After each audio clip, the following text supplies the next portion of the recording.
Assalamualaikum warahmatullahi wabarakatuh. Alhamdulillahirrabbilalamin. Pada malam kesempatan kali ini kita berjumpa kembali melanjutkan kajian buku fikih Islam. Yang terakhir itu kita pada bab toharoh, masih pada bab toharoh, terakhir di subbab mandi. Nah, pada kesempatan kali ini kita akan melanjutkan pada subbab tayamum. Baiklah, tayamum ialah mengusapkan tanah ke muka dan kedua tangan sampai siku dengan beberapa syarat. Tayamum adalah pengganti wudhu atau mandi sebagai rukhsah atau keringanan untuk orang yang tidak dapat memakai air karena beberapa halangan atau uzur. Nah, uzurnya itu ada 3. Yang pertama, uzur karena sakit. Kalau ia memakai air, bertambah sakitnya atau lambat sembuhnya, menurut keterangan dokter atau kalau dulu namanya dukun yang telah berpengalaman tentang penyakit serupa itu. Jadi dukun yang dimaksud bukan dukun santet ya, tentu dukun yang biasa di kampung orang yang mengobati. Lalu uzur yang kedua yaitu yang karena dalam perjalanan, dan yang ketiga karena tidak ada air. Sebagaimana firman Allah Subhanahu wa taala, A'udzu billahi minasyaitonir rajim. Wa in kuntum marda aw ala safarin aw jaa ahadum minkum minal ghaib aw lamastumun nisaa falam tajidu ma'an fatayammamu sa'idan thayyiban famsahu biwujuhikum wa aydikum min. Dan apabila kamu sakit atau dalam perjalanan atau kembali dari tempat buang air atau bersentuh dengan perempuan, lalu kamu tidak mendapat air, maka hendaklah kamu tayamum dengan tanah suci. Sapulah mukamu dan kedua tanganmu dengan tanah tersebut. Surah Al-Maidah ayat 6. Nah, itu sekilas tentang tayamum ya. Jadi sekali lagi, tayamum adalah sebagai rukhsah untuk pengganti wudhu atau mandi dengan 3 sebab, yaitu uzur karena sakit, yang kedua karena dalam perjalanan, dan yang ketiga karena tidak ada air. Nah, lalu apa syarat tayamum? Nah, syarat tayamum itu ada 4. Yang pertama, sudah masuk waktu sholat. Tayamum disyariatkan untuk orang yang terpaksa. Sebelum masuk waktu sholat ia belum terpaksa, sebab sholat belum wajib atasnya ketika itu. Lalu syarat yang kedua yaitu sudah diusahakan mencari air tetapi tidak dapat, waktu sudah masuk. Sementara waktu sholatnya sudah masuk dan air tidak didapat. Alasannya ayat yang tadi surah Al-Maidah ayat 6, kita disuruh tayamum bila air tidak ada. Sesudah dicari dan kita yakin air tidak ada, terkecuali orang yang sakit yang tidak dibolehkan memakai air, atau ia yakin tidak ada air di sekitar tempat itu, maka mencari air tidak menjadi syarat baginya.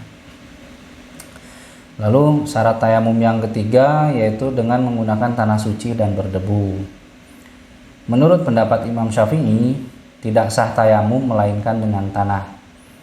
Menurut pendapat imam yang lain, yang 3 lagi, yaitu Imam Hanafi, Maliki, dan Imam Hambali, lalu boleh atau sah tayamum dengan tanah, pasir, atau batu. Dalil pendapat yang kedua yaitu 3 imam selain Imam Syafi'i berdasarkan sabda Rasulullah SAW, Ju'ilat lil ardu thayyibatan wa tahura wa masjida, muttafaqun alaih. Nah, telah dijadikan bagiku bumi yang baik, menyucikan, dan tempat sujud. Nah, itu hadis riwayat sepakat ahli hadis. Lalu syarat yang keempat dari syarat tayamum yaitu menghilangkan najis. Berarti sebelum melakukan tayamum hendaklah ia bersih dari najis. Menurut pendapat sebagian ulama, tetapi menurut pendapat yang lain tidak. Jadi kebagi dua ya.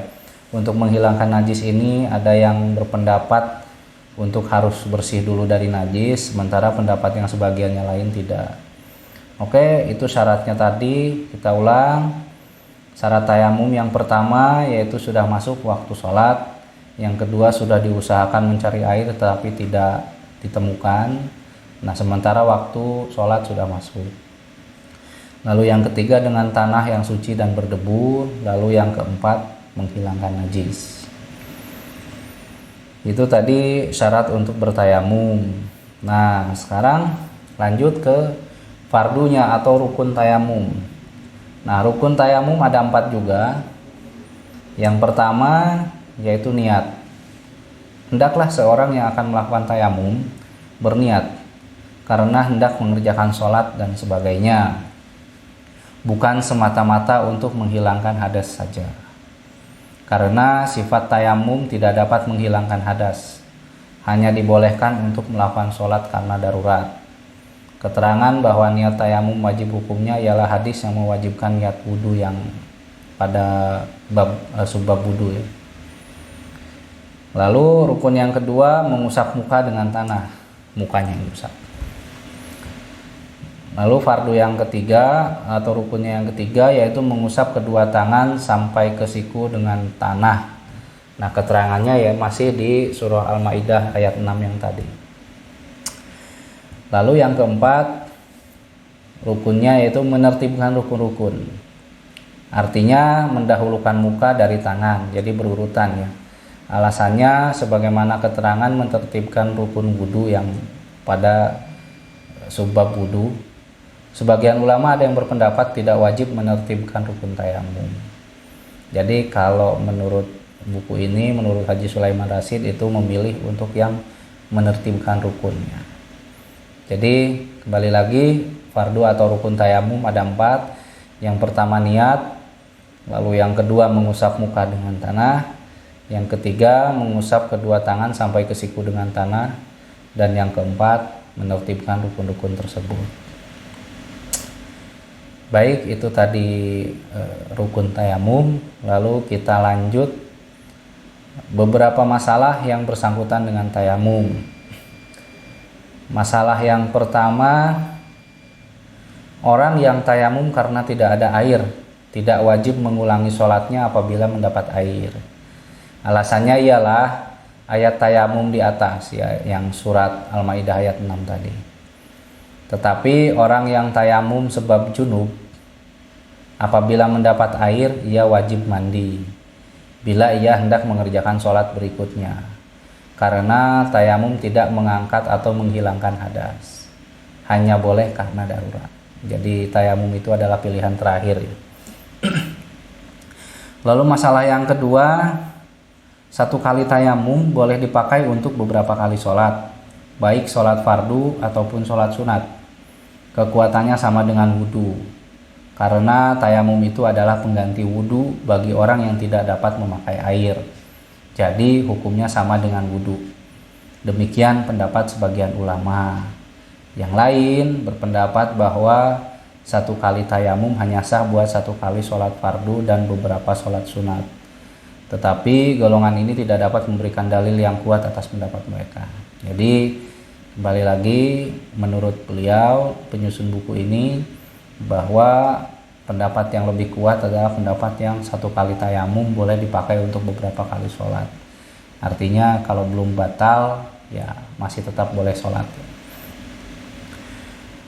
Lalu yang ketiga, permasalahan di antara tayamum adalah boleh tayamum sebab luka atau karena hari sangat dingin, karena luka itu termasuk dalam arti sakit. Demikian juga bila memakai air ketika hari sangat dingin, mungkin menyebabkan menjadi sakit. Ya mungkin di kutub kali ya, orang Indonesia yang tinggal di kutub atau yang berkunjung ke kutub saking dinginnya nggak kuat, boleh kali tayamum. Walaupun ya susah ya di kutub nyari tanah.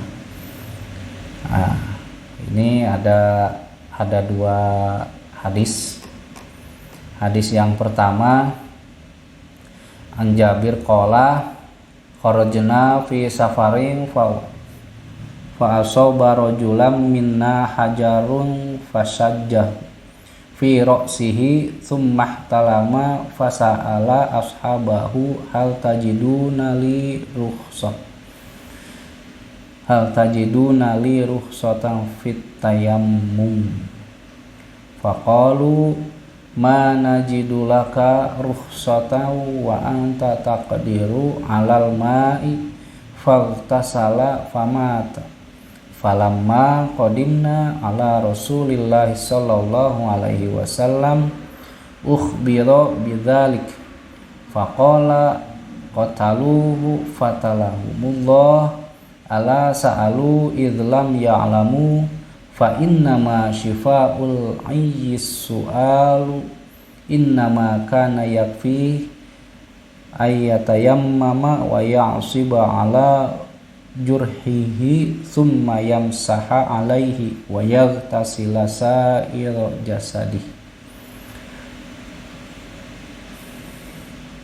Dari Jabir katanya, kami telah keluar pada satu perjalanan.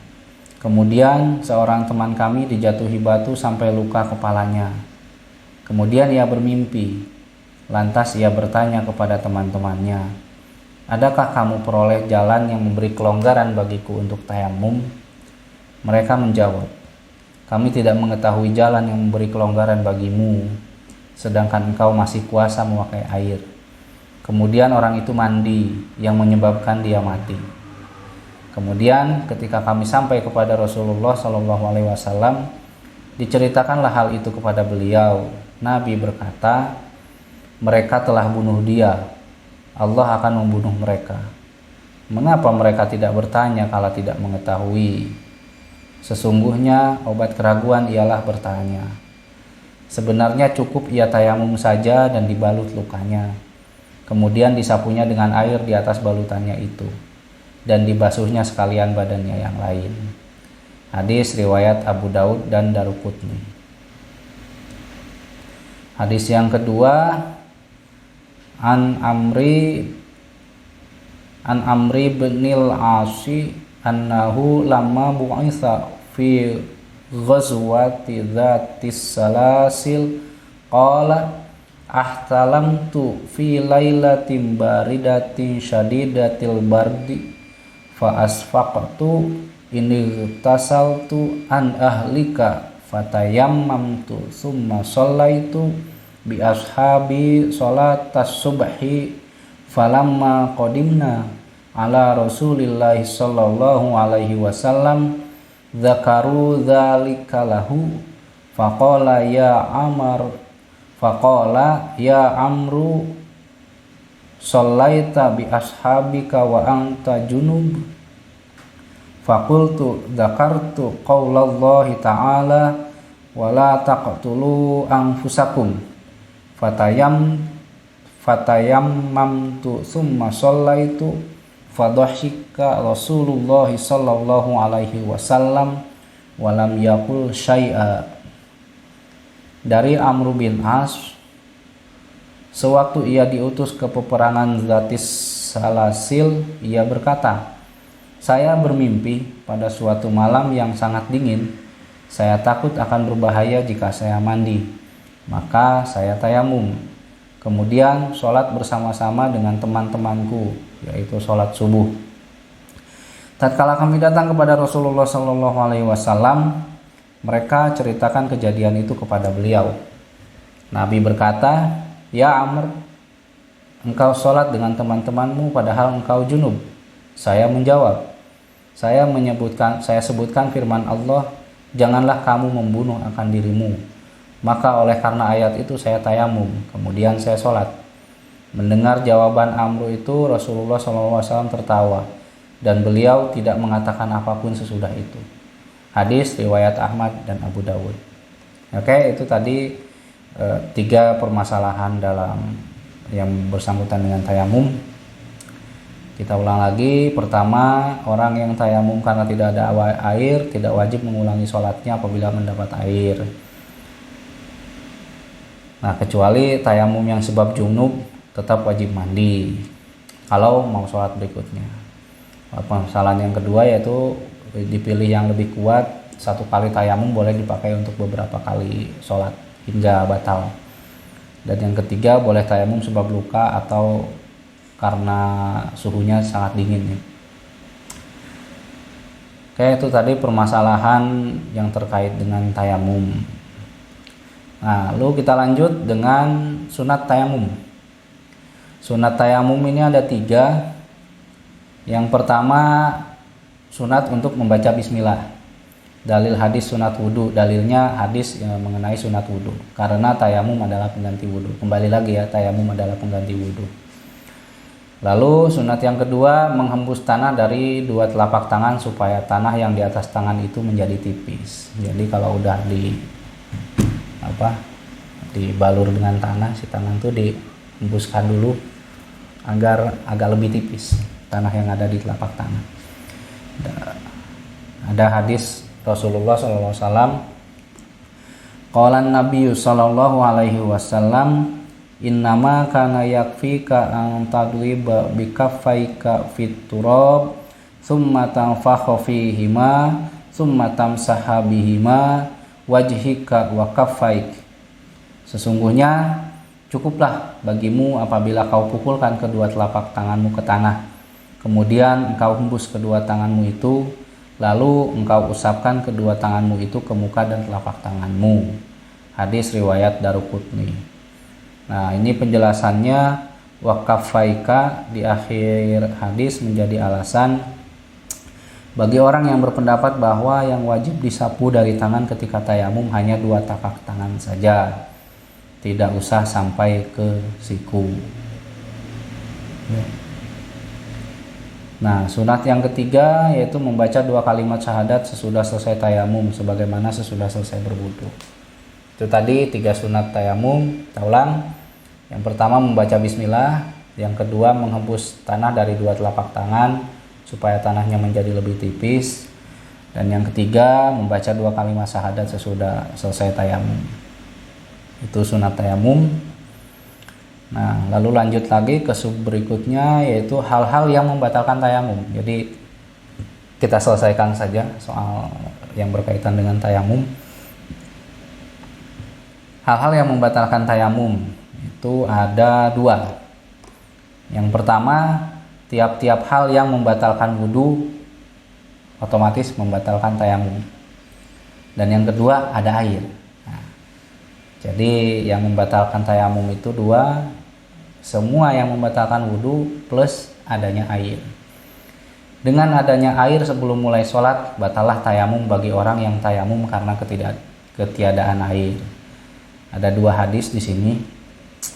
Yang pertama, an Abi Dzar qala Rasulullah sallallahu alaihi wasallam, at-turabu kafika walau lam tajidil ma asyara sinina fa idza wajadtal ma fa'amsihi jildak.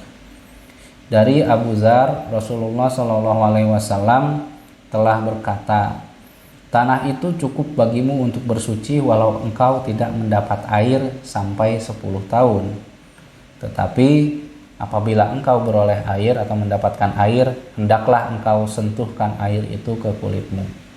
Hadis riwayat Tirmizi. Yang kedua, an Atha ibni Yasar an Abi Sa'idil Khudri qala kharaja rajulani fi safarin fahadaratis shalah walaysa ma'ahuma ma'un fatayammama sa'idan thayyiban fasallaya thumma wajadal ma'a fil waqti fa'ada ahaduhumal wudu was-salata walam yu'idil akhar thumma ataya Rasulullah sallallahu alaihi wasallam fadzakara dzalika lahu faqala lilladzi lam yu'id asabtas sunnah wa ajza'atka sholatuka wa qala lilladzi tawaddoa wa a'ada lakal ajru marratain. Dari Atha bin Yasar dari Abu Sa'id Al-Khudri, katanya ada dua orang laki-laki dalam perjalanan, lalu datang waktu sholat sedangkan air tidak ada. Lantas keduanya bertayamum dengan debu yang suci dan sholat. Kemudian keduanya memperoleh air dan waktu sholat masih ada. Seorang di antara keduanya lantas berwudu dan mengulang sholatnya, dan yang lain tidak. Kemudian keduanya datang kepada Rasulullah Shallallahu Alaihi Wasallam dan diterangkannya lah kejadian itu kepada Rasulullah Shallallahu Alaihi Wasallam. Beliau Rasulullah Shallallahu Alaihi Wasallam berkata kepada orang yang tidak mengulang sholat, betul engkau dan sholatmu sah. Dan kepada orang yang mengulang sholat dengan wudhu, beliau berkata pula, bagimu ganjarannya 2 kali lipat. Hadis riwayat An-Nasai dan Abu Daud.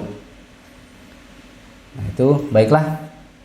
Alhamdulillah pada kesempatan kali ini subbab tayamum pada bab Thaharah selesai. Lebih kurangnya salah-salah baca saya mohon maaf, semoga bermanfaat. Billahi taufiq wal hidayah. Assalamualaikum warahmatullahi wabarakatuh.